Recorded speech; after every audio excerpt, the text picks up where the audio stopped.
Alors on va reprendre notre cours de la semaine dernière.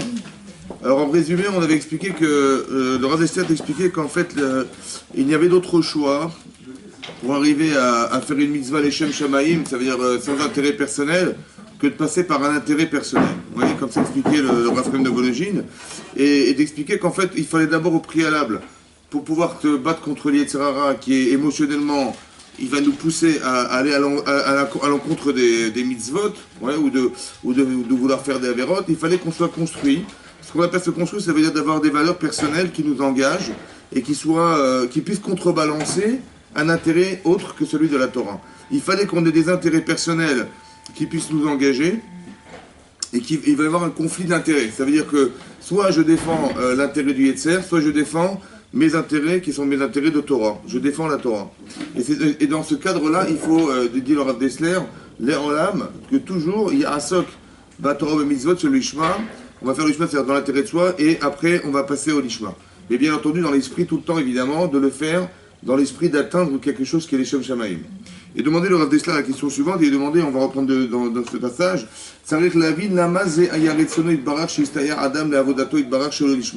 pourquoi pour arriver à faire l'Eshem Shamaïm, il fallait absolument passer par l'inverse, l'olishma. Lama sider shiachnisu et tumato et tuma et torah kedusha. Pourquoi il fallait que on mette quelque chose qui soit négligeable. La pureté, ça veut dire on va faire dans l'intérêt personnel des mitzvot, je vais faire parce que je vais gagner à être un tamid chacham, parce que je vais savoir toutes les halachot, parce que quand mon épouse va me demander la ben, je saurai quoi lui répondre. Je ne le fais pas pour forcément la Torah, mais dans l'intérêt que j'ai d'être fier de ce que je sais.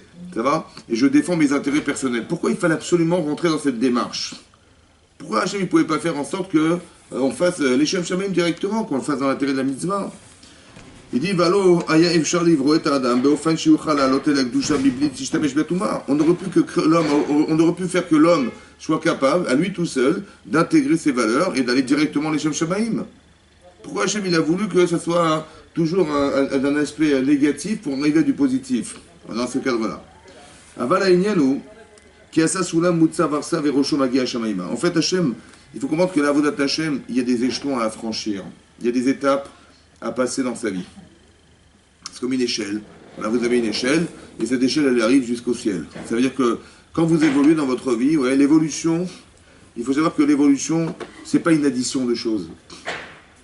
Nous, on dit, bah voilà, si j'ai fait 10 fois la chose, bah voilà, j'ai évolué. Non. L'évolution d'une personne, c'est pas une addition, ce sont des échelons. Comme on voit par exemple pour la Sphirata Omer, on nous dit qu'entre Pessah et Shavuot, il y a 49 jours, et ces 49 jours, ce sont des additions de jours, mais c'est aussi des Shavuot. Ça veut dire qu'il y a des semaines. Vous voyez, quand on arrive à 8 jours, on est le premier jour de la première semaine. Mais pourquoi il fallait compter des jours, et pourquoi il fallait compter des semaines? On avait qu'à dire simplement qu'il fallait compter des jours, et on compte les jours qui nous séparent, et jour après jour, on dit voilà, on avance vers le Matan Torah, qui est un rendez-vous extraordinaire avec Hachem. On va compter des semaines. Pourquoi faire des étapes? Voilà, c'est ça. Pourquoi il doit y avoir des étapes dans notre évolution? Mais est-ce que l'évolution d'une personne, elle se fait par étapes? Ou elle se fait par addition? Hein? Alors comment ça se prouve ça? C'est ça. Alors, en fait, le Rav Dessler, il amène ailleurs. Il dit comme ça, il y a une grande chagiga, hein, qui dit qu'il y a un passouk dans la Torah, marqué dans le Navi, c'est marqué Ushvu, vous allez vous asseoir et vous allez voir. Ben Sadik la Racha, entre un Sadik et un Racha, un homme juste et un mécréant. Ben Oved Elohim, entre celui qui sert Hachem, les Eno Avado, de celui qui ne le sert pas.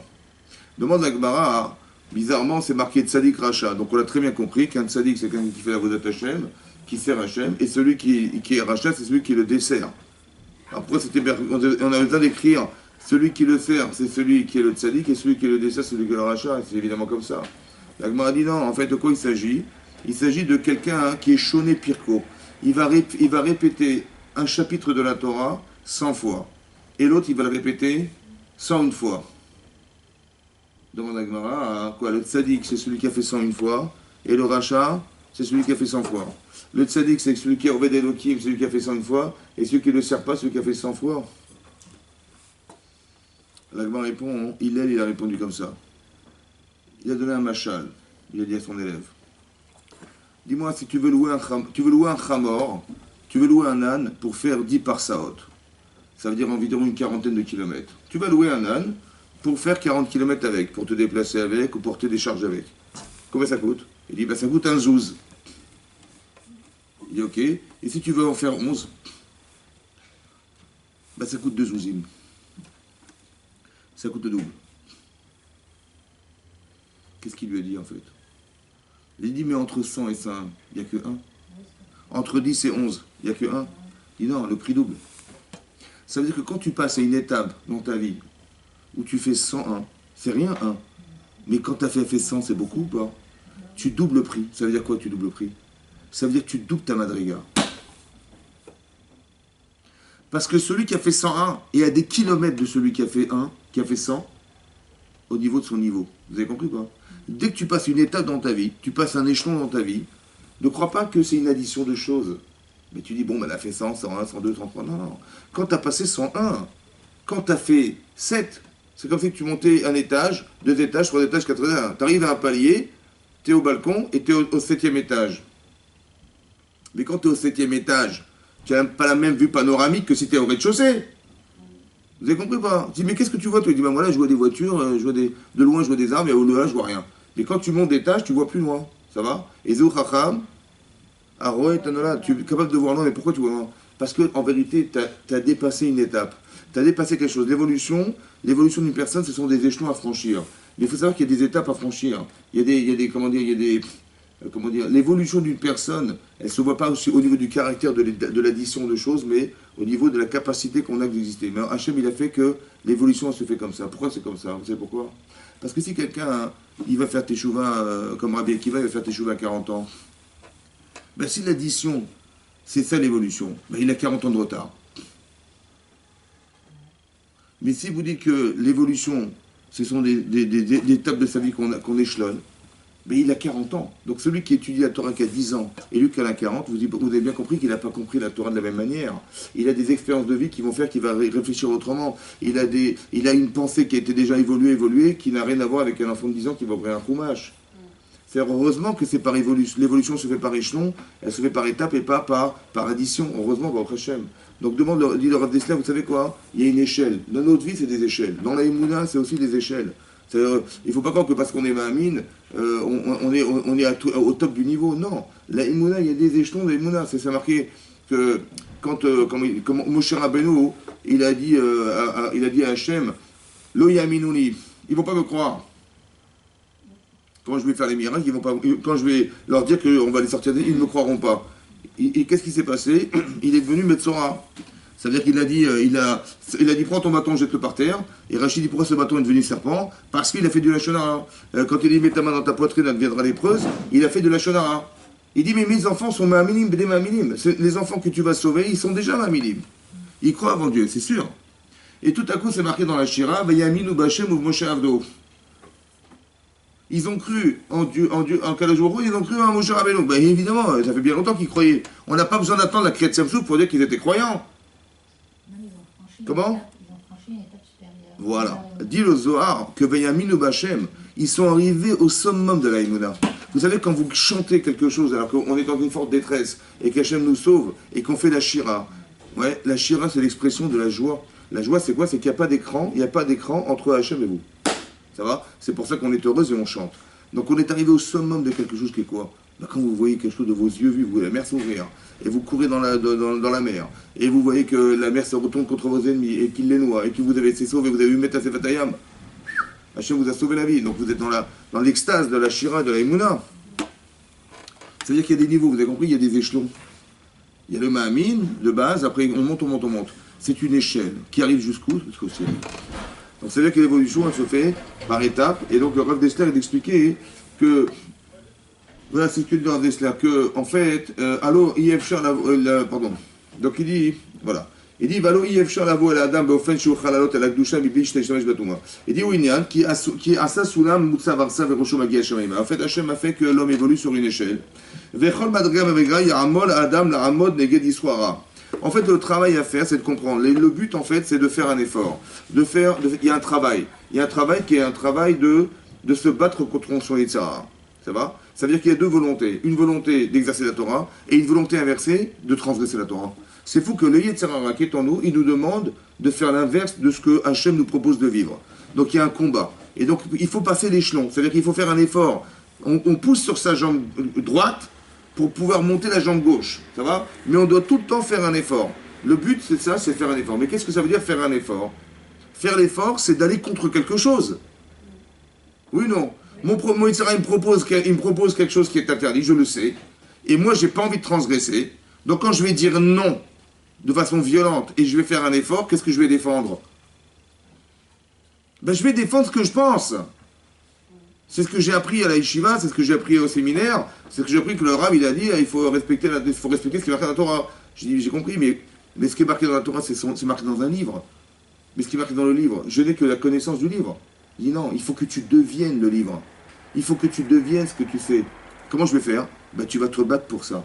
Et quand tu vas te battre pour ça, tu vas intégrer la valeur la valeur de ce que tu veux défendre. Vit kadishtem, vitem kedoshim, dit le Passouk. Et Rachid là-bas il explique quoi? Vit kadishtem. Et vous vous sanctifierez, vitem kedoshim, vous serez kadosh. Mais évidemment, si tu te sanctifies, tu seras kadosh.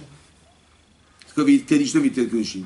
Vit kadishtem, si vous faites l'effort d'être kadosh, je vous donnerai la kedusha. Ça veut dire que la force que tu vas avoir d'avoir battu ton Yetzer Hara, la résultante, elle vient pas de toi, elle vient d'Hachem. Tu auras maintenant les capacités mentales et émotionnelles de dire non, je refuse maintenant, dorénavant je refuse. Et Vit kadishtem, si vous faites l'effort de vous sanctifier, ça veut dire de dire je me sépare de ce qui me perd, alors tu vas grandir de quelle manière? Où je te donnerai le sentiment d'avoir la force demain de dire que si demain cette provocation existe, tu auras la force de dire non. Ça veut dire que la capacité, c'est quoi se construire dans la vie? Se faire un choix. Et que ce choix-là, il va entraîner... Et donc, pour faire un choix, il faut avoir une connaissance. Et à partir du moment où vous avez la connaissance de vos choix, et vous vous battez et vous défendez vos choix, qui sont purs, alors Hachem, il va vous rendre pur. Ça veut dire qu'il va vous donner cette capacité forte de pouvoir vous dire un jour, mais vous allez vous-même vous dire, mais comment j'ai osé penser que c'était pas possible? Vous comprenez ce que ça veut dire, ça? Mais ça, c'est la Gdusha qu'Hachem nous donne. Vit kadishtem, vitem kedoshim. Mais ça, c'est ce niveau-là, ce sont les niveaux de... C'est comme si vous dites, tiens, c'est comme une perspective. Je sais pas, quand vous montez une montagne, vous êtes au niveau du sol, vous êtes au seuil de la montagne, et vous dites, tiens, je vais commencer à monter, vous avez peur, parce que c'est vrai que et plus on monte, et plus on a peur, mais quand on voit la perspective, on dit, mais c'est magnifique. Et quand on arrive au sommet, et on prend son drapeau, et on le plante au sommet, on voit la perspective qu'on a réussi à monter, mais c'est extraordinaire. Mais cette vision, vous l'aurez jamais, si vous n'avez pas eu le courage de monter. Vit kadishtem, vitem kedoshim. Tu fais un effort, alors je te remplis de cet effort. Ça veut dire, je remplis la volonté qui a animé ton effort. Je remplis la volonté qui a animé ton effort. Tu avais envie, et bien voilà, maintenant tu l'as. Je te remplis cette volonté. Et bien tu deviens quelque chose qui est... Et c'est ce qu'on appelle évoluer dans la Torah, ça. Parce qu'il ne faut pas simplement savoir. Parce que vous savez quoi? Quand on sait les choses. On dit, oui, ah oui, je savais, mais j'ai pas fait attention. Ah oui, je savais, mais c'était plus fort que moi, j'ai pas résisté. Vous avez compris? Ça veut dire quoi? Ça veut dire que mon Yetzer Hara, il est plus fort que ce que je savais. Ça veut dire que de savoir ne suffira jamais. C'est pour ça que, pour se battre contre son Yetzer Hara, il faut animer un désir. Même si tu le fais pour toi, c'est pas grave. Dès l'instant où tu vas te battre contre ce désir, qui est inversé dessus de la Torah, et un jour que tu seras construit, alors tu pourrais dire, j'ai pas besoin de passer par ce désir que j'avais, je peux passer les Shem Shamaim. Mais il faut tout le temps dans un objectif premier que de dire, je ne le fais pas pour moi, je le fais pour arriver au désir de me débarrasser de cet intérêt personnel. Il faut faire le lishma pour arriver au lishma. Ça va? Mais c'est impossible autrement. Ça veut dire qu'il n'y a qu'un intérêt qui refoule un intérêt. C'est comme ça. Si vous avez très envie de faire quelque chose, et vous dites, mais je boude de faire le contraire de ce que la Torah propose, Chas v'Shalom. Mais qu'est-ce qui peut contrebalancer ce désir? Il faut que de l'autre côté, vous ayez un désir inversé. Puisqu'il n'y a qu'un désir qui refoule un désir. Parce que la passion a toujours été plus forte que la raison. Toujours. Et même pire que ça, je vais vous dire pire que ça. Que intellectuellement, si c'est désirable, on va s'arranger pour que ça soit permis. Parce que si c'est interdit, je vais me priver d'un plaisir que j'ai envie de réaliser. C'est comme ça.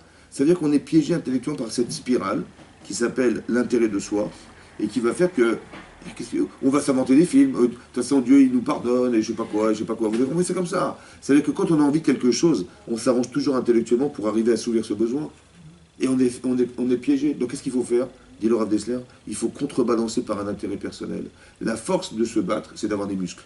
Et si j'ai pas de muscles, ben je peux pas me battre. Vous avez compris? Mais le muscle, il est là, c'est la connaissance. Après, combien vous avez musclé pour pouvoir contrebalancer un désir qui est interdit par la Torah, ben c'est de muscler vos muscles. Ça veut dire de se dire, j'ai des volontés, je fais l'effort de venir au shiurim, j'intègre les valeurs, je me renforce dans cette émouna, et puis voilà, et puis avec ça, j'ai des forces et je peux contrecarrer quelque chose. Et là, j'évolue. Et plus vous allez accepter sur vous, et plus vous allez grandir, et plus vous avez ces forces, et vos muscles vont se muscler, et vous avez cette volonté qui vous permet d'avancer et de monter. Et vous allez être surprise de vous rendre compte que ce que vous avez accepté de faire, ou d'accepter d'être, ça va vous surprendre, vous dites, mais tiens, j'aurais jamais vu la perspective du haut de cette montagne. C'est pareil, vous avez évolué, et vous allez vous étonner vous-même de l'évolution de votre évolution personnelle. Et donc c'est ce que dit le Rav. Il dit Bechol daga vedaga yamol adam la'amod eged Yisro. Velo yuchal likfos mimata lema'ala bevatachat. On ne peut pas arriver de bas en haut en une seconde. Il y a des gens, il faut une tchouva éclair. Vous avez vu? Le type, du jour au lendemain, il met les péotes, il met les kippotes, il met les machins, là. Bon, il a la forme, mais il n'a pas le fond. Parce qu'il faut savoir une chose. Bien sûr qu'on valorise la teshuva, c'est extraordinaire. Parce que la personne a un déclic qui lui permet de plus avoir un Yetzirah, carrément, quoi. Donc il a une volonté profonde qui l'empêche d'avoir un Yetzirah. Mais comment? Ben, la personne qui fait Teshuvah, elles se sont tellement contredites par le Hémet qu'elle a une pêche extraordinaire. Cette volonté, c'est ça qui est marqué dans la Gemara, dans Sanhedrin, que En Tzadik Ba'aret, il y a marqué Bemakom chez Ba'alet Teshuvah Omdim, là où se trouvent les Ba'alet Teshuvah, En Tzadikim Gemurim Mechim La'amod. Un Tzadik Gamour, il ne peut pas atteindre. Comment c'est possible qu'un Tzadik Gamour, il ne puisse pas atteindre? Le Tzadik Gamour, c'est celui qui a étudié la Torah pendant 30 ans, ça va? Il est rempli de Torah, mais lui, il ne pourra jamais atteindre ce que le Ba'alet Teshuvah, il ne connaît rien du tout, il pourra atteindre, c'est pas possible. Donc on est obligé de dire que quoi? Hein? On est obligé de dire que la volonté du Ba'al Teshuvah, elle est tellement énorme que le Tzadik, qui n'a pas cette confrontation au mal, il n'atteindra jamais. Vous comprenez ou pas? Quelqu'un qui était dans le mal, et il se rend compte, il vient dans des shurim une fois, deux fois, trois fois, quatre fois, après il se dit, mais attendez, mais où se me trouve là? Et d'abord il se sent embêté, il se sent gêné. Il est embêté au départ parce que la Torah va le déranger. Mais à un moment donné, il va se dire, mais c'est pas possible. À force d'entendre, il va se dire, mais qu'est-ce que je fais là? Mais c'est quoi cette vie que je mène? Ça va? Mais là, il va dire, mais j'ai perdu mon temps. Et ma vie, je l'ai ratée. Il faut que je rate un peu de temps. Et il va avoir une pêche de fou, celui-là. Mais ça, jamais on peut l'atteindre en temps normal. Mais ça, c'est une sirta d'Ishmaïa qu'Hachem il donne. C'est exactement comme, on est sorti d'Égypte. Ça va? Bon, vous avez vu ce qu'on a vu à la sortie d'Égypte ou pas? Qu'est-ce qu'on a fait, nous? Ben, on était spectateurs. Qui c'est qui a fait tout le travail? Quand on fait Teshuvah, c'est Hachem qui fait tout le travail. Mais jusqu'où?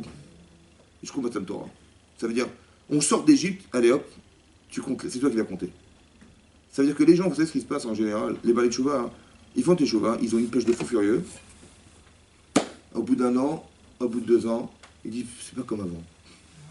C'est vrai qu'avant, on avait une pêche de folie. Hein. Mais là, ça s'est un peu émoussé. Et j'ai l'impression que finalement, je suis un rachat. Je dis, mais t'as pas compris. Un chien, il te porte. Jusqu'où il va te porter? On t'apprend à faire du vélo. On ne va pas te tenir toute la journée. Hein. On t'apprend à faire du vélo. À un moment donné, il faut te lâcher. On va pas te suivre tout le temps comme ça. Ben c'est ça. Hein. Mais Hachem, il ne va pas te suivre toute la journée. Vous avez compris ou pas? Donc, il t'aide. Il te donne une volonté très forte duquel tu dois te rattraper. Pourquoi? Pour que tu vives avec et que tu te dises, bah, c'est ce que j'ai atteint, bah, j'espère le continuer à l'atteindre. Mais ça veut dire qu'on t'aide un jour, mais on te lâche. Parce que le but, c'est pas lui qui va là-bas, c'est toi qui dois y aller. Hein. Donc on te lâche un jour pour que toi, par les échelons que tu vas gravir jusqu'à arriver au matin de Torah, tu vas atteindre quelque chose de par toi-même. Mais on t'aide au départ. On te sort d'Égypte, on te fait faire tes chouvas, on va pas te porter toute la journée. Donc après, il y a des épreuves dans le désert. Etc. Est-ce que tu vas échouer, tu vas échouer ou tu vas réussir? C'est ton choix personnel, ça c'est toi, c'est ta vie. Mais on t'aide, vous avez compris? Voilà, on t'aide. Et même pire que ça, même quand tu te bats contre une Sarah, on t'aide. Mais ça veut dire qu'il faut comprendre que tu es porté quelque part. Mais à un moment donné, il faut que tu prennes des décisions personnelles. C'est toi qui t'engages. C'est là que tu as eu cette force. C'est pour ça qu'on dit que les Baalei Teshuvah, où ils se trouvent, le Baal Teshuvah, mais quelque part, il est vide, tout en ayant la volonté d'accéder à quelque chose. C'est un cadeau de quel jour pour le Teshuvah. Extraordinaire. C'est un cadeau. C'est un cadeau. Il n'y a aucun mérite à la personne. Comment? Il n'y a aucun mérite. Le mérite, c'est d'avoir choisi. Quand même, tu... Ça veut dire que le type, il s'est senti contrasté. Ou il refoule la Torah, ou il accepte la Torah. C'est lui qui décide. Mais quand il a décidé, les portes s'ouvrent. C'est comme ça. Mais dans toute forme de décision personnelle, c'est comme ça que ça se passe. Que, en vérité, derrière la porte, je ne sais pas ce qui se passe. J'ai peur, j'appréhende. Je dis, ben, écoute, sois courageuse. Allez, ouvre la porte, lance-toi. C'est comme, exactement comme le symbole de la Emouna, c'est l'ouverture de la mer Rouge. Ouais. Mais pourquoi c'est la mer Rouge? Parce qu'il faut être capable de rentrer dans la mer. Ah, c'est ça le plus dur. Il faut rentrer dans la Torah. Ah, c'est dur. Parce que la tznout, je connais pas, je sais pas moi, il faut manger cachère, il faut faire Shabbat correctement, voilà. C'est la mer Rouge là. Je dis, mais rentre dans la mer. Tu sais ce que tu vas te rendre compte? Tu vas te rendre compte qu'il existe un espace où tu peux te déplacer dans la mer. Ah bon? Ouais, tu verras la terre sèche. Mais du l'extérieur, tu peux voir? Non. Tu es pas religieuse. Bah, tu peux pas voir tu peux pas voir le fond de la mer, tu ne pourras jamais voir le fond de la mer. Jamais tu pourras voir le fond de la mer. Qu'est-ce qu'il faut faire alors? Eh bien, il faut avoir le courage de rentrer dans la mer. Et lorsque tu vas rentrer dans la mer, tu pourras voir de tes yeux vus ce que tu ne verras jamais de ta vie en étant à l'extérieur. C'est la richesse maritime, tu vas voir, à travers les murailles d'eau, tu verras en transparence les poissons, tu verras des baleines, des animaux que tu verras jamais de ta vie. Vous avez compris ça? Mais il faut avoir le courage de rentrer. Il faut se tenter. Et ça, c'est ça. Et donc, tu ouvres une porte, Hachem, il t'ouvre les portes. Mais il faut avoir le courage de savoir qu'il n'y a que de cette manière. Il faut avoir la force de lever ses jambes et de monter un échelon. Voilà. Mais le Sarah, il va s'acharner pour contrebalancer. Vous avez compris ce qui se passe? Il y a de la pesanteur sur la terre. Ça veut dire qu'on nous pousse vers la terre. Tu prends une pomme, tu la lâches, elle tombe vers le sol. Tu fais pas d'effort, tu retombes vers le bas. C'est comme ça. Tu fais pas d'effort, tu retombes vers le bas. C'est la pesanteur. Pourquoi? Parce que nous sommes des êtres humains avec un gouffre qui a une opacité. Vous avez compris qu'on a une neshama à l'intérieur de soi. Vous imaginez ce que ça veut dire, une neshama?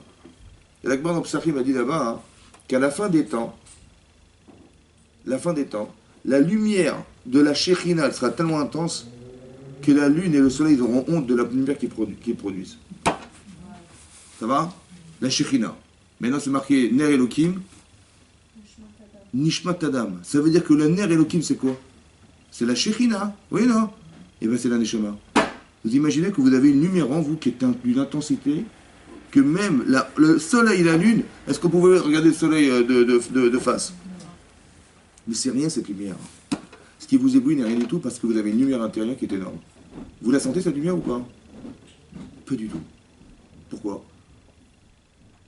Parce que le gouffre, il est tellement opaque, tellement qu'il efface cette lumière. Donc qu'est-ce qu'il faut faire pour qu'elle sorte?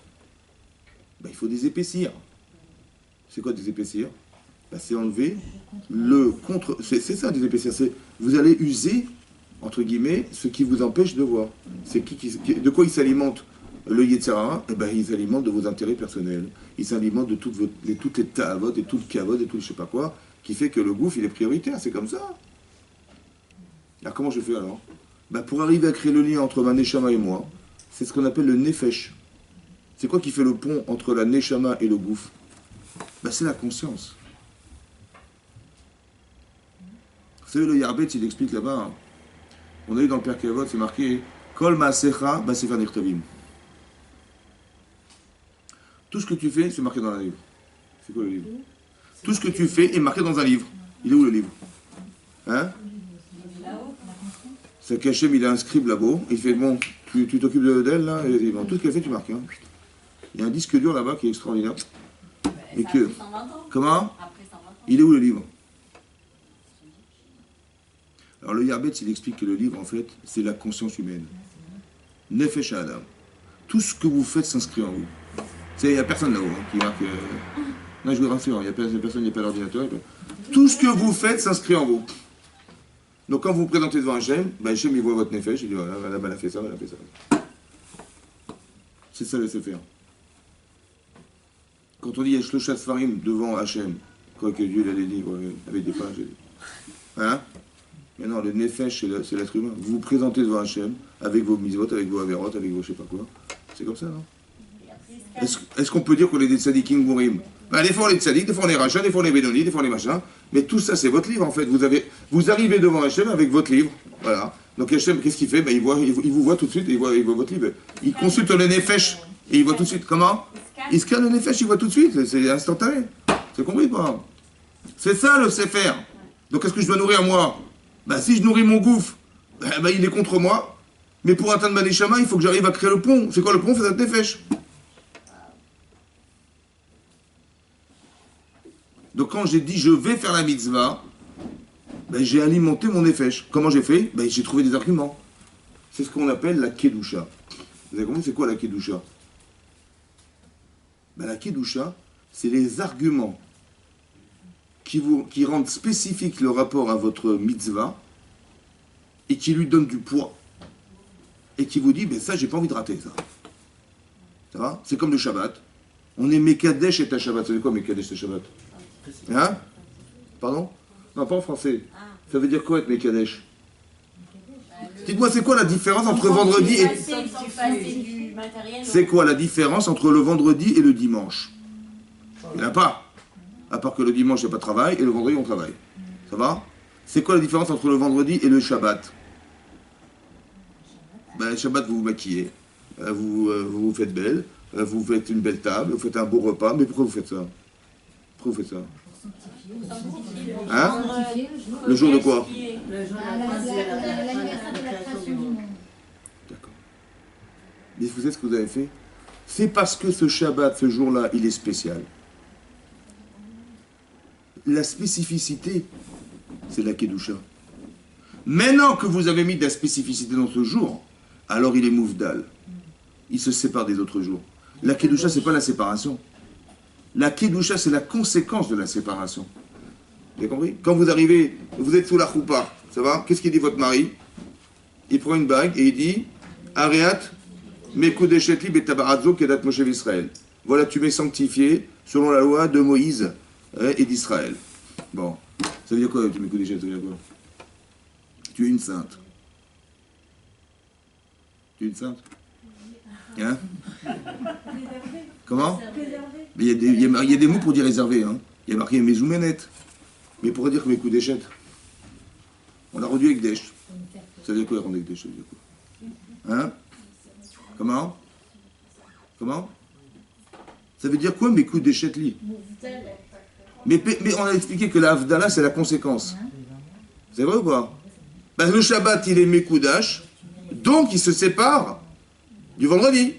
Mais c'est quoi la Kedusha? Ben, la Kedusha, c'est ce que vous lui donnez. On vous dit ce jour-là, c'est le jour où Hachem il a finalisé la création du monde. Donc il y a une Kedusha, laquelle c'est de savoir que ce jour il est spécial. Spécial. Donc la Kedusha, c'est quoi? C'est la spécificité du jour. Ça va. Maintenant qu'il est spécial, évidemment, ça arrive avec le dimanche, le vendredi, le lundi, évidemment. Mais c'est parce que vous l'avez sanctifié en disant qu'il est spécial. Hachem vous a dit que ce jour-là, c'est le jour où il a finalisé la création du monde. C'est pas mal. C'est même pire que ça. C'est le jour où Hachem il se trouve. Plus que les autres jours de la semaine. Maintenant, ça veut dire quoi, ça? Alors, c'est quoi Ariel Bekoudesh Shetil? Combien il a payé? Hein? C'est pour rendre le jour spécial. C'est, écoutez-moi bien. Si votre mari vous a épousé, c'est pourquoi faire? Parce qu'il a trouvé en vous quelque chose qu'il n'a pas trouvé ailleurs. Sinon, il ne vous aurait pas épousé. Oui, non. Il dit, voilà, je l'ai rencontrée, elle est comme ça, c'est une femme extraordinaire. J'ai rencontré d'autres femmes, mais ça n'a rien à voir. Elle est spéciale. Ça va? Mais cette spécificité, c'est quoi? C'est ça votre Kedusha, madame. Ouais, évidemment. Mais arrête mes coups d'échetlis, ça veut dire que... Mais si votre mari ne sait pas pourquoi vous avez épousé, c'est que vous n'avez pas de Kedusha pour lui. Non? C'est dit, pourquoi tu t'es marié? Il faut dire que son père, il avait beaucoup d'argent. Donc franchement, c'était... Et puis j'avais envie de faire un business plan, j'ai dit, tiens, ça vaut la peine. Elle n'a pas de Kedusha, cette femme. Donc s'il est capable de mettre des éléments qui composent votre personnalité, qui démontrent l'intérêt, ben c'est ça votre Kedusha pour lui, c'est ça la Kedusha. Évidemment, c'est ça. Et c'est ça qui sépare cette femme des autres femmes. Non, c'est ça la logique, non? Donc c'est ça, il y a des coups d'échappés. Au début, c'est une attirance. Comment? Au début, je pense que là... Au début, mais après on se marie pas avec un mannequin en plastique. Voilà, donc on se marie avec une femme. Ça veut dire qu'il faut qu'elle ait des valeurs de femme, il faut qu'elle ait des valeurs de Torah de femme, il faut qu'elle ait la Torah, je sais pas, tout ce qui vous spécifie en fait. Et s'il n'y en a pas assez, on dit non, mais je vais trouver ailleurs. C'est ça, et une femme c'est pareil. Ça va. Et ça veut dire que la Kedusha, c'est la spécificité qui compose la chose. C'est ça qu'il faut comprendre. Et plus il y en a, et plus c'est Kadosh. Vous avez compris ou pas? Voilà. Donc ça qui est marqué ici. Donc c'est ça. Donc il explique, Laura avait dit qu'on ne peut pas monter les échelons en un seul pas. Ça veut dire qu'on va tout sauter, et hop, on va arriver en haut. Ça n'existe pas. On le sait. Et quand c'est vrai, c'est dangereux. Parce que ça veut dire qu'il y a la forme, mais il n'y a pas le fond. Ça veut dire que demain, il va lui dire, il va dire un jour, en fait, ça ne me correspondait pas.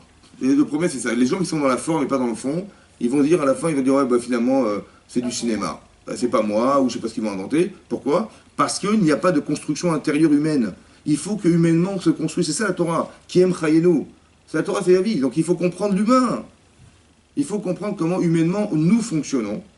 Ouais, parce que le Yitzhara, il ne va pas travailler sur du spirituel, il va travailler sur de l'humain. Donc si vous connaissez vos connaissances humaines que vous avez, vous connaissez la différence entre un homme et une femme, vous connaissez la différence de comportement, de sensibilité, d'intelligence, d'émotion, vous connaissez tout ça, et bien vous savez comment le Yitzhara peut vous manipuler. Vous avez bien vu que dans la Torah, comment elle a mangé les duets Sadarat Chava, parce qu'elle a vu qu'il était Tov, ouais. Comme par hasard il était Nechmad, et il était Tahava. Vous avez vu? Tov, il est bien, Nechmad est agréable, et Tahava, mais il est plaisant. Mais pourquoi ces mots-là? Pourquoi ces mots-là? Hein? Non, non. Ça peut être agréable, la conséquence de ce qui est bon est agréable, mais c'est une conséquence. C'est un autre sentiment. Mais pourquoi des sentiments? Parce qu'une femme est émotionnelle. Donc qu'est-ce qu'il a fait? T'as vu comme c'est bon? T'as vu comme c'est Nerman? T'as vu comme c'est truc? Donc si vous comprenez l'humain, vous comprenez l'Yitzhara. Si vous ne comprenez pas l'humain, vous comprenez jamais l'Yitzhara. C'est comme ça. Donc d'évoluer, c'est d'évoluer humainement. Ça veut dire qu'on est des humains, on n'est pas des robots, on n'est pas des humains. Donc vous avez compris qu'on a un rapport psychologique à la vie, on a un rapport humain avec la vie, ça va? Et d'accepter la mitzvah, c'est de comprendre l'humain, ça va? Dans le rapport mari et femme, dans le rapport de ça, ce sont des humains. Si vous restez une femme dans votre couple, votre mari sera malheureux, parce qu'il ne sera pas compris. Et si un homme, il reste un homme dans son couple, sa femme, elle sera malheureuse, parce que jamais comprise. Parce que lui, il réfléchit comme un homme. Dès que sa femme, elle n'a rien à voir avec un homme, et ben humainement, ça crée des conflits, évidemment. C'est contre vous, elle est bonne. Mais c'est humain, ça. Il dit, ah, il y a des problèmes sur l'homme. Ben, évidemment, parce que si quelqu'un, il vit avec sa pensée d'homme, il reste un homme dans son couple, il n'est pas du tout capable de pouvoir s'assimiler, ou de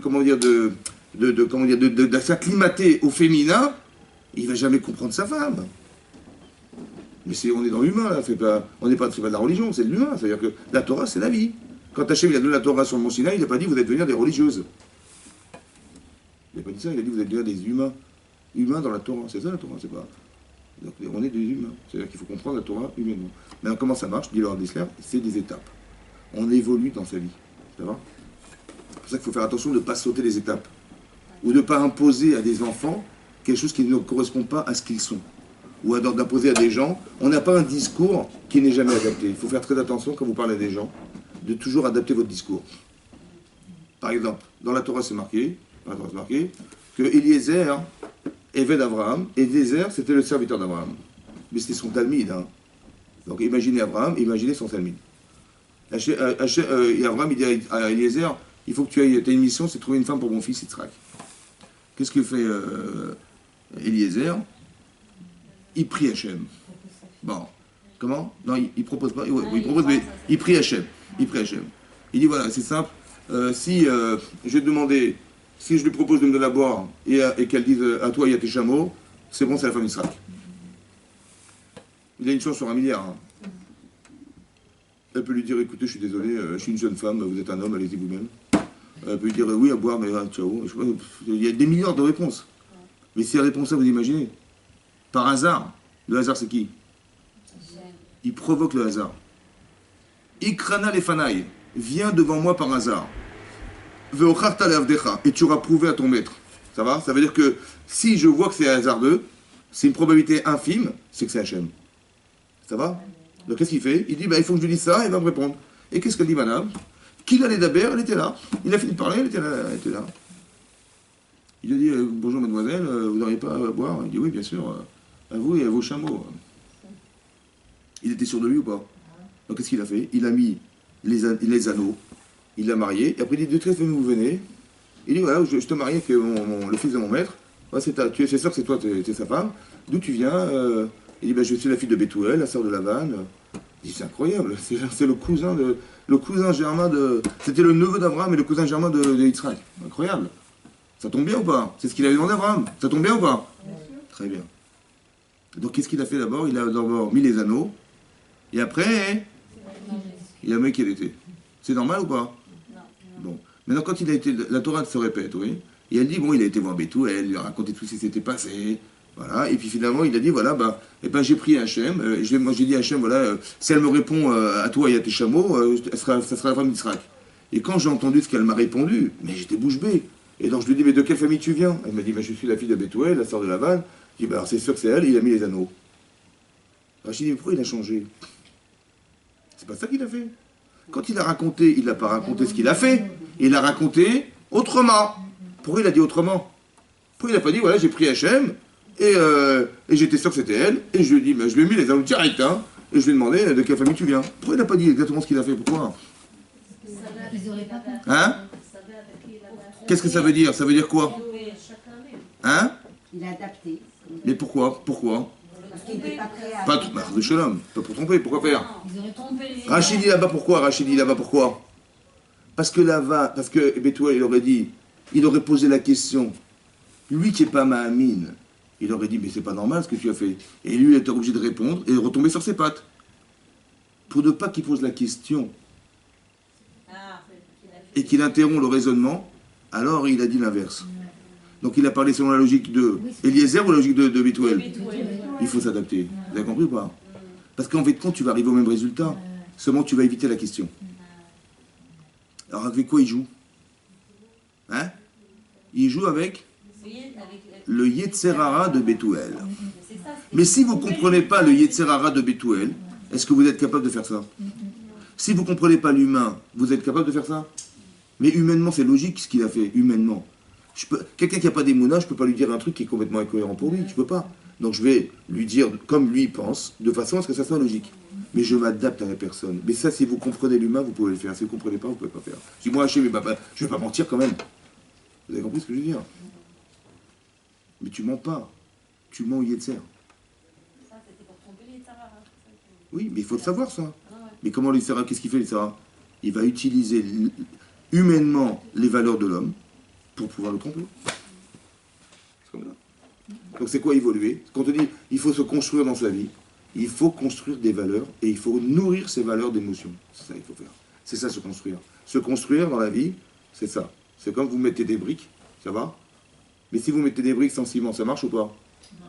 Vous savez, quand on dit Shalom Baït, la paix des ménages, Shalom Baït, ça veut dire quoi Shalom Baït? Chez Ivnou, on dit Yizkul Ivnot Baït Neman Israël. On dit aux gens, les Khatayim, on dit qu'ils soient méritants de construire une maison fidèle en Israël. Ça va? Une maison pour dire une famille. Mais pourquoi une maison? Il y a un foyer. Une baït, c'est quoi une baït? Ça se construit. Une mishpacha. Une baït, c'est quoi une baït? La maison, ça se construit. Razak ou Valour. Et qu'est-ce qu'il faut faire pour construire? Il faut mettre des pierres, il faut mettre des briques, il faut mettre du... C'est quoi le ciment? Exact, les émotions. Parce que vous savez quoi? J'ai mis une pierre sur l'autre. Bon, une pierre sur l'autre. Je dis voilà, on a fait la maison, ma chérie, voilà. Et il met sa main sur le mur. Il tombe avec. Je dis mais t'as juste oublié de mettre du ciment, mon chéri. C'est quoi le ciment? Mais c'est quoi qui nous colle? Ben, les sentiments, les émotions. Et quand tu n'en as pas, ben ça s'écroule. Je dis mais il s'est moqué de moi ou quoi? Soi-disant. Vous avez vu le jeu d'émotionnel? C'est-à-dire que le tsar, il joue avec nos émotions. Donc ça veut dire que nous, on doit combattre avec des émotions, c'est comme ça. C'est ça, se construire, vous avez compris? Toutes les épreuves, elles sont comme ça. Yosef avec ça, quand Myriam, elle fait du lachon hara sur son frère Moshe Rabbeinu, Hachem il dit Madoua lo yiritem les laber. Pourquoi vous n'avez pas eu peur de dire? La peur, c'est quoi ça? C'est une émotion. Vous avez compris pas? On parle d'Ahavat Hachem et de Yirat Hachem. Pourquoi la Yirat Hashem? Il faut croire en Dieu, c'est tout, basta, ça suffit. Pourquoi tu parles d'émotion? La Hava, c'est une émotion, non? La Ira, c'est une émotion. Pourquoi des émotions? Pourquoi faire? Parce qu'il n'y a pas de ciment dans les briques. Vous avez compris ce que ça veut dire, ça? Tu dis, voilà, j'ai appris la Torah, j'ai appris ça. Et qu'est-ce que tu ressens? Ben rien. Mais il n'y a pas de ciment. Elle est où la solidité? Ben la solidité, c'est ta Hava.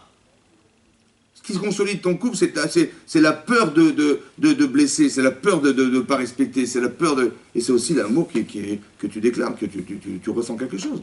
Mais comment ça se nourrit? Ça se nourrit, ça.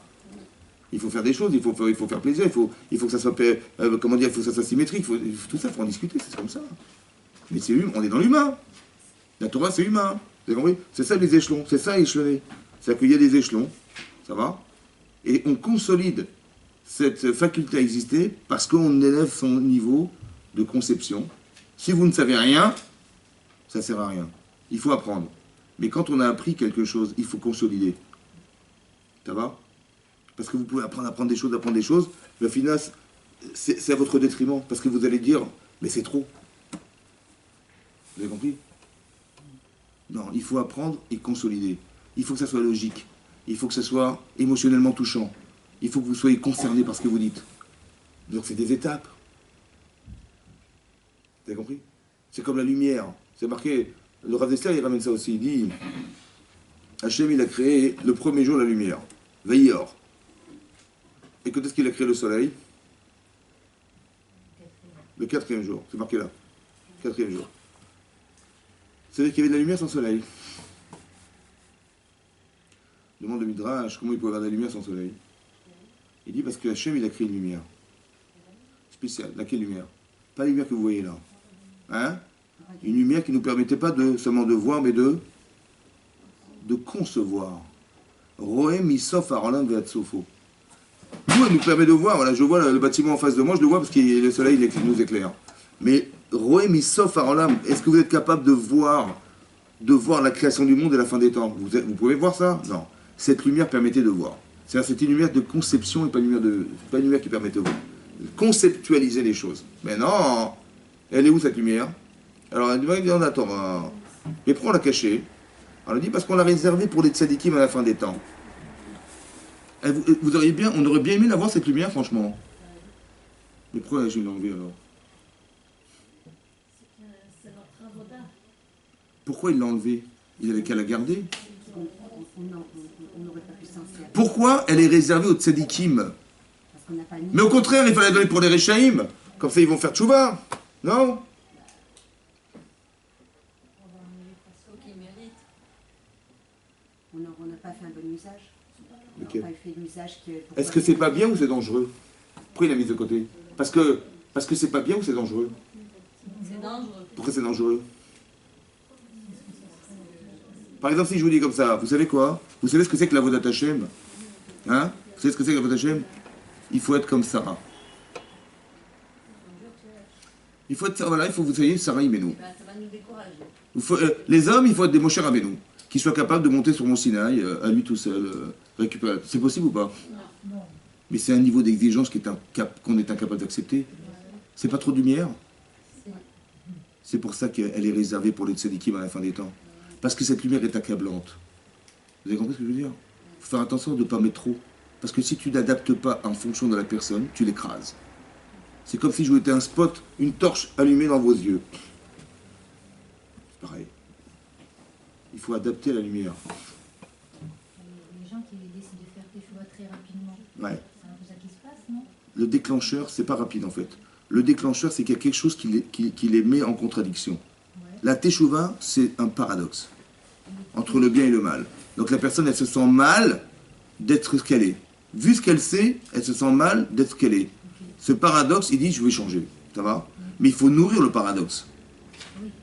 Moi, je vois, par exemple, je donne un shiur le lundi soir, et je ne savais pas, il y avait un type, il était avec une goya depuis 18 ans. Je ne savais pas. Et il est venu, 1 an et demi, il écoutait le shiur 1 an et demi, comme ça. Toutes les semaines, il venait. Après, il vient me voir, il dit, vous savez quoi, il me raconte sa vie.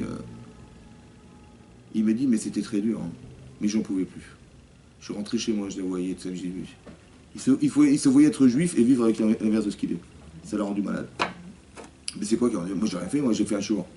Mais qu'est-ce que j'ai fait en fait? J'ai nourri chez lui la conscience d'être juif. qui se contredit avec ce qu'il est en train de vivre. Et cette contrainte était insupportable, il a dit je laisse tomber. Mais il dit c'était très dur, vous imaginez le sacrifice humain qu'il a fait, hein? C'est ça qu'on appelle faire teshuva. Oui, c'est le paradoxe.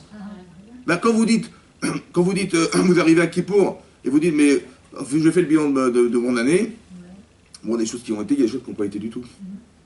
Et donc, qu'est-ce que je fais alors? Donc c'est là que je fais teshuva. Mais c'est quoi? Mais qu'est-ce que vous avez fait dans votre cerveau? Je crée la conscience de... Mais vous créez la contradiction. Ça va? D'accord. Voilà. Donc la contradiction permet, et plus elle est émotionnellement forte, plus la tchouva elle est grande. C'est une question de contraste émotionnel. Donc est-ce que c'est bien d'envoyer un cours dans un groupe Ah oui, parce qu'on ne sait pas ce qui peut... vous ne savez pas ce qui peut se passer. C'est le contraire qui est... Mais parce que vous nourrissez Tout ça. l'Yetzeratov. En fait, le problème, c'est que... Oui, mais elle ne parle pas le langage des gens qui vont l'écouter. Alors, il faut adapter, c'est ce que je dis, il faut faire attention, parce que si par exemple, si par exemple et les gens qui écoutent des cours à la synagogue, bon, un Rosh Yeshiva, il va venir là-bas faire un cours qu'il donne à la Yeshiva, avec des pilpoulim, des gmarottes, des machins, ils vont comprendre les gens ou pas? Ils vont dire, le Rav, il parle pour qui, là? J'ai pas compris. Il parle pour lui, ça va? Donc le Rav, il est obligé de faire quoi? Ben, il dit, bon, ce que j'ai enseigné à la Yeshiva, c'est une chose, mais ce que je vais dire à des gens comme ça, c'est autre chose. Donc il faut réadapter le discours. Parce que si je leur dis ça, qu'est-ce que je vais leur dire? Vous dites, ça c'est la Torah. Vous avez compris maintenant? Vous avez compris, vous êtes des nullards? Vous avez compris que vous savez rien faire? Qui vont dire, mais c'est une folie quoi. Ça va plus dégoûter les gens qu'autre chose, vous comprenez ou pas? Il faut tout le temps adapter. Et faire teshuva, ça ne veut pas dire au moins faire un minimum, par exemple, Shabbat... On ne s'est pas compris, hein, on s'est pas compris. Faire teshuva, vous m'avez dit. Ouais, ouais. Faire teshuva, Non, pas être un bal quelqu'un teshuva. ouais, un bal Faire teshuva. teshuva, c'est d'avoir la capacité de se sentir contredit. D'accord. C'est ça, faire teshuva. Après qu'on ait maintenant la conscience de ça, qu'est-ce qu'on est capable d'accepter? C'est autre chose. C'est autre chose. Mais faire teshuva, c'est de se sentir contrasté. C'est ça, faire teshuva. Si quelqu'un dit, par exemple, il y a deux formes de teshuva. Je pense qu'il y a une teshuva intellectuelle et il y a une teshuva émotionnelle. Par exemple, le Rav, il va faire un cours, et il dit, bah oui, le Rav, il a raison. Et alors? Bah oui, il a raison, il faut faire teshuva. Mais qu'est-ce que tu ressens? En fait, je ressens rien, mais je sais que c'est grave, hein, parce qu'il a dit, le Rav, il a dit ça. Donc, intellectuellement, il faut que je change. Mais est-ce que vous avez envie de changer? Ben non, mais c'est comme ça, et j'ai pas envie de... Mais est-ce que vous avez les émotions? Vous n'avez pas d'émotions. Donc, ça reste intellectuel. Ça va? Mais cette chouva-là, elle est faible. Ouais. Parce qu'il n'y a rien qui vous bouscule. Après, si vous dites, si par exemple on vous dit, ah bah il fallait se lever le matin pour faire la tfila, et le type, il peut pas se lever parce qu'il est malade, qu'est-ce qu'il va dire? Il va dire, bah, j'ai pas le choix, je suis malade. Et tu ressens rien, mais tu dis, j'ai pas le choix. Vous avez compris la tchouva intellectuelle? La tchouva intellectuelle, c'est de se dire, bah, de toute façon, qu'est-ce que je fais? Moi j'aurais bien aimé, mais je peux pas. Mais ça te dérange pas? Non, bah non, je peux pas. Alors que celui qui a fait tchouva émotionnellement, il va dire, mais j'ai raté la tfila. J'ai raté ce que j'avais gagné à être là-bas. Vous avez compris la différence? Ça n'a rien à voir. C'est ça, se construire. C'est d'arriver à créer des émotions qui font que je me sens mal d'être. Celui qui n'a pas d'émotion... Ben, c'est un intellectuel, mais on ne veut pas être des intellectuels, on veut être des gens qui ont des connaissances émotionnelles. Hein? C'est pas permis à tout le monde. C'est comme ça qu'il faut réfléchir. Moi, je vous dis ce qu'il faut faire. Après, c'est vous qui rendez émotionnel. C'est vous qui vous arrangez. Mais je vous dis ce qu'il faut faire. Par exemple, écoutez... Il y a des natures, Ben, il faut la construire, cette émotion. Par exemple, je vous ai dit une fois dans le cours, je vous ai dit comme ça. Quand Yitro, il est venu rencontrer Moshe Rabbeinu le jour où il veut se convertir au judaïsme. Il sort de l'Égypte pour venir dans le désert. Alors que comment il s'appelle? Yitro, c'est un ministre de Paro. Il a rien à faire dans le désert. Mais pour montrer l'intérêt qu'il a de faire Teshuvah, il vient jusque dans le désert retrouver son gendre et lui dire, voilà, j'ai fait Teshuvah. On était le jour de Kippour, qui est le jour où on reçoit la Torah. Qu'est-ce qu'il fait Moshe Rabbeinu? Il le prend par la main, il dit, viens, tu vas venir dans ma tente. Veissaperlo. Et il lui raconte toutes les odotes, tout ce qui s'est passé dans le désert, tout ce qu'Hachem il a fait pour nous. Bon, j'ai pas compris, mais qu'est-ce qu'il va lui dire de plus que ce qu'il est déjà convaincu? Qu'est-ce qu'il a besoin de lui raconter des sipourim alors que l'autre il est convaincu? C'est même honteux. C'est comme si je lui dis, il me dit, ouais, j'ai fait tchouva. Je dis, ouais, viens, je vais t'expliquer. Mais tu vas m'expliquer quoi? J'ai fait tchouva, je suis convaincu, c'est bon. Vous comprenez ou pas? C'est ça la question. La réponse c'est quoi? La réponse, écoutez bien ce que la Torah dit. Quand il a entendu ça, Veichad. Vous savez quoi, Veichad? Il a eu des frissons. Il a eu des frissons. Pourquoi il a eu des frissons? Il a mis des émotions. Mais quelle est la différence entre avant et après le discours de Moshe Rabbeinu? Elle a créé des émotions. Il est allé faire tchouva, toute sa famille. et Non, non, après, non. il a- Mais avant la tchouva de la famille. Ça c'est vrai. Mais là, la Torah dit, il a eu des frissons. Ça vous intéresse qu'il ait eu des frissons, vous? Attendez, c'est des sentiments personnels qu'on n'a pas besoin de raconter. C'est vrai ou pas? Ça vous choque pas, ça? Ça vous choque ou pas? Ben oui, moi je... Non. Ben, il faut que ça vous choque. Si, si, ça choque. Non, il est Dites ça vous choque. Dites ça me choque. Devant les merveilles qu'il a vues. Non mais ça se raconte pas. On n'a pas... La Torah, elle va pas nous raconter des histoires. Vous avez compris ou pas? Donc si c'est marqué, ça veut dire quoi? C'est important. Ça veut dire comme ça. Moshe Rabbeinu dit viens dans ma tente. Je vais te raconter jusqu'à ce que tu aies des frissons. Et si tu n'en as pas, je continue. Pourquoi? Parce que tu es un intellectuel, tu es un philosophe. Mais demain, il sera qui est émotionnel, il va t'avaler avec tes idées. Alors qu'est-ce qu'il faut faire? Il faut que tes idées, elles soient accompagnées de frissons. Parce que quand tu ressens quelque chose, tu vas défendre ce que tu ressens. Contre ce que tu ressens. Vous avez compris ce que ça veut dire? Quand Hein? on étudie, C'est hyper il faut qu'il y ait des important. émotions. Exactement, c'est pour ça que vous avez des frissons, c'est ça. Mais c'est ça que ça veut dire. Ça veut dire qu'il faut tout le temps, on raconte des massimes des tzadikim à nos enfants, on leur exerce, mais pas trop. Parce que si vous racontez trop, qu'est-ce qui va se passer? Trop dans les... Hein? Trop dans les... Il va dire, moi je suis pas un martien. Tu me parles des tzadikim, attendez, on n'est pas à ce niveau, je suis désolé. Vous avez compris? Nous on veut bien faire, mais en fait on écrase nos enfants, on leur dit, voilà, et l'autre il a fait ça, genre tous des héros. Mais il faut faire attention, parce qu'un enfant après il s'assimile plus à ça. Il dit, oui, mais lui il est extraordinaire, mais moi je suis pas un héros, moi je suis pas capable, c'est trop. Vous avez compris? Il faut donner par dose. Donner envie, pas plus. De peur que ça les accable. Parce qu'on ne se rend pas compte, mais on raconte, et à la fin, il dit, mais attends, mais c'est pas pour moi. Mais même un adulte, il peut réagir comme ça. Mais évidemment. Moi, vous savez, une fois, j'ai fait un cours, il y a une dizaine d'années, une quinzaine d'années, j'ai fait un cours à des femmes. Bon, c'était, on m'a dit, on va faire un cours d'halakha. Alors, il y avait au moins 150 femmes, et je venais d'un cours d'halakha. J'ai dit, tiens, j'ai 2 heures devant moi, je vais aller bourrer de halakha, et j'ai commencé là. C'est pour Pessah, j'ai fait tous les plats. Ça va? Bon, après, une femme, elle vient me voir, elle me dit, vous savez, Rav, c'était très bien, hein, Khazak, mais c'était trop.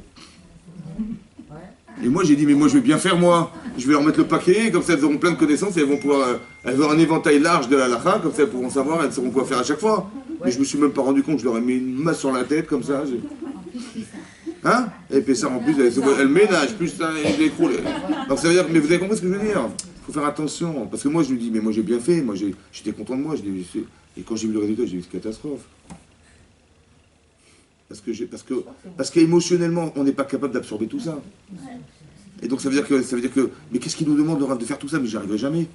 Vu mon niveau personnel, mais c'est pas possible, vous comprenez ou quoi? Si la personne elle connaissait les 3/4 et elle dit bon bah il faut juste l'appliquer le quart, je dis ok, mais je dis mais fais tout. Et c'est faire attention, cette lumière-là, il faut faire attention de ne pas en user de façon à éblouir les gens et à les, comment dire, à les détruire au lieu de les construire. Khazak, mesdames, excusez-moi, là, je vais... Allez, Khazak, bonne semaine, à la semaine prochaine, le Tachem. On va demander de Ah, alors on va faire les Nishma de Yaakov Ben Rachel, Zatzal, voilà, le Tachem. Et le Rav Twitou, pour la Refoua Shelema, du Rav Twitou, le Tachem, voilà.